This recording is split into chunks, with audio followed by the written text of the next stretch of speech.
கிறிஸ்துவுக்குள் பிரியமான தேவனுடைய பிள்ளைகளே, ஆண்டவராகிய இயேசு கிறிஸ்துவின் நாமத்தில் அன்போடு உங்களை நான் வாழ்த்துகிறேன். புதிய நாளுக்காக ஆண்டவருக்கு நான் நன்றி சொல்லுகிறேன். இந்த நாளை கர்த்தர் நமக்கு ஆசீர்வதித்து தருவாராக.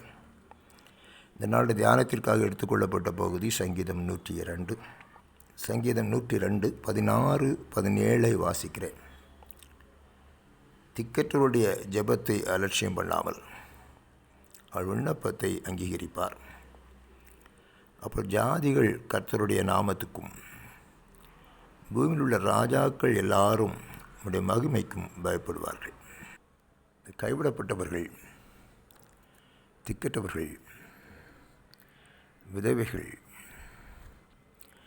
இவங்களுக்கு ஒரு பாதிப்பு அப்படின்னு சொன்னால் ஆண்டவருக்கு அது தாங்கிக் கொள்ள முடிவதில்லை, அதை பொறுத்து கொள்வதும் இல்லை. அவங்க மேலே தேவன் இரக்கமுள்ளவராக இருக்கிறார். சாரிபாத்தில் ஒரு விதவை, எலியாவை அங்கே அனுப்பி அவருடைய பசியை மாற்றுகிறார், அவருடைய தரித்திரத்தை மாற்றுகிறாள், வாழ வைக்கிறார். இயேசு கிறிஸ்து நாயனூருக்கு வரார். ஒரு விதவை மகனை இழக்க கொடுத்தவள் கதறுகிறாள். கத்தர் இந்த இடத்துல அந்த மகனை உயிரோடு எழுப்பி அவளுக்கு ஒரு சந்தோஷத்தை கொடுக்கிறார். அவருடைய கண்கள் எப்போவுமே விதவைகள், திக்கற்றவர்கள், பரதேசிகள், கைவிடப்பட்டவர்கள் மேலே எப்பொழுதுமே இருக்கிறது.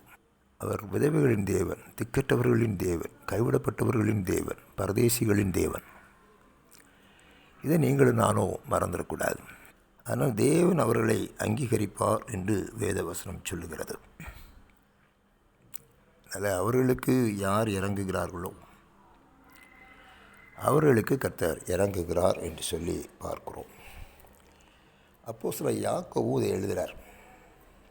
எது உண்மையான பக்தின்னு எழுதுகிறார். எது உண்மையான பக்தி, அந்த பக்தி பரிசுத்தமான பக்தி எது அப்படின்னு எழுதுகிறார்.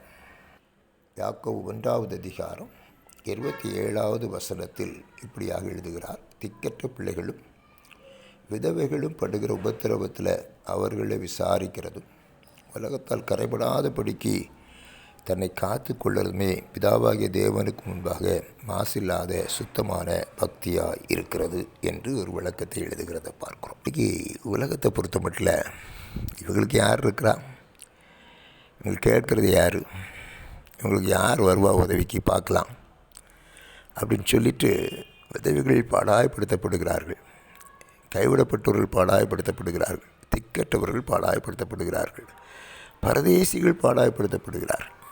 உலகத்தில் பார்த்தீங்கன்னா அவங்க அனுபவிக்கிற பாடுகள் ஏராளம். அதை ஒன்றே மறந்துவிடக்கூடாது. அவருடைய கண்கள் அவர்கள் மேலே வைக்கப்பட்டிருக்கிறது. தேவன் அதை விசாரிக்கிற தேவனாக இருக்கிறார் என்பதை நீங்கள் மறந்து போகக்கூடாது. அவர்களுக்கு சார்பாக தேவன் இறங்கும்போது யார் அவர்களுக்கு விரோதமாக இருக்கிறார்களோ அவர்களுக்கு விரோதமாக அவர் செயல்படுகிறார் என்பதை நீங்கள் மறந்து போகாதீர்கள். சொல்கிறாரு, அது ஒரு மாய்மாலமான பக்திங்கிறார். மாய்மாலமான பக்தி. இன்றைக்கி அநேக இடங்களில் இதை நாங்கள் பார்க்கிறோம். ஸ்தாபனங்களிலும் பார்க்கிறோம், தனிப்பட்ட வாழ்க்கைகளிலும் பார்க்கிறோம். ஏழைகளையும் விதவைகளையும் திக்கற்றவர்களையும் உதாசீனப்படுத்துகிற ஒரு கூட்டத்தை பார்க்கிறோம், அவமானப்படுத்துகிற கூட்டத்தை பார்க்கிறோம். ஆண்டு ஒரு நாள் கணக்கு கேட்பார் என்பதை ஞாபகத்தில் வைத்துக் கொள்ளுங்கள். ஆனால் உண்மையிலேயே நான் இயேசு கிறிஸ்துவின் சிந்தையை அணிந்து கொண்டிருக்கிறேன், தரித்து கொண்டிருக்கிறேன் அப்படின்னு ஒருவேளை உங்களுக்குள்ள ஒரு எண்ணம் இருக்குமே, ஆனால் இயேசு கிறிஸ்துவின் அன்பு எனக்குள்ளே இருக்குதுன்னு நீங்கள் சொன்னீங்கன்னா ஒரு சிந்தனையை மாற்றுங்க. முடிந்த அளவிற்கு அவருக்கு உதவி செய்யுங்க. இல்லைன்னா உபத்திரம் செய்யாமலாவது இருங்கள். இப்படி செய்யும்போது கர்த்தர் உங்களுக்கு இறங்குவார். யாருக்கு நீங்கள் இரக்கம் பாராட்டுகிறீர்களோ நீங்கள் தேவனிடத்திலிருந்து இரக்கத்தை பெற்றுக்கொள்ளுவீர்கள். இந்த சிறியல ஒருவருக்கு எதை செய்தீர்களோ அதை எனக்கே செய்தீர்கள் என்று ஆண்டவர் சொல்லுகிறார். அதனால் இந்த இரக்கத்தை பெறுவதற்கு நம்ம தேவ சமூகத்தில் தாழ்த்துவோம். ஆண்டு விரும்புகிறபடி ஏழைகளையும் விதவைகளையும் திக்கற்றவர்களையும் பரதேசிகளையும் நம்ம ஆதரிப்போம். கர்த்தர் மகிமையான காரியங்களை உடைய வாழ்க்கையில் செய்வார். ஆமேன், ஆமேன்.